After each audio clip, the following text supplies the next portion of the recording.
एक दिन श्री हरि विष्णु के सामने कि प्रभु दया करी हमरे बेटा को वापस लौटा दी। माफी मांग लेलन और मांगे के साथ बाबूजी प्यार से अपन कमलनाथ के फूल भी श्री हरि विष्णु दे दिए। लेकिन मेघनाथ सोच गया है कि ऐसे मैं अगर तुमसे बदला ना लूं तो मेरा नाम भी मेघनाथ नहीं। अपने मन में ठान लिया है और ठानले बगा समय आएगा जब मेघनाथ लक्ष्मण के शक्तिमान मरले का मूर्ति गिरल हो धरती पर। वही समय सोचत हुआ का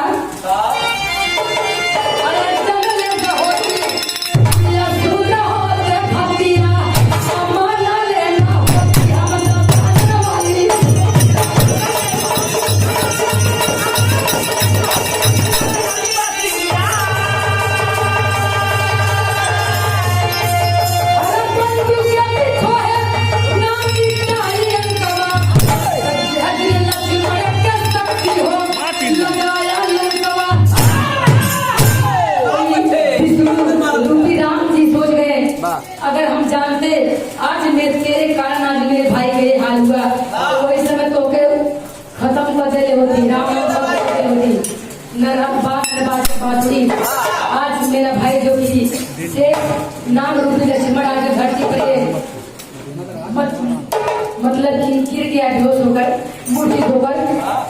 भैया इतनी बात स्वतंत्र भय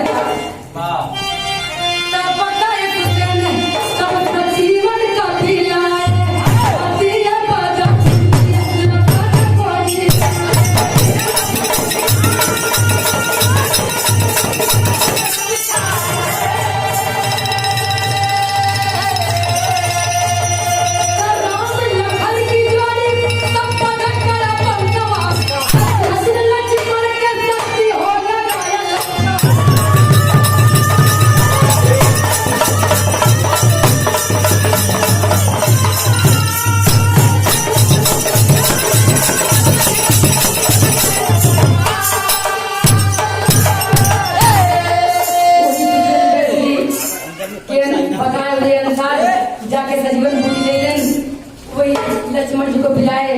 बाद में लक्ष्मण जी जिंदा हो गए तो कहना पड़ा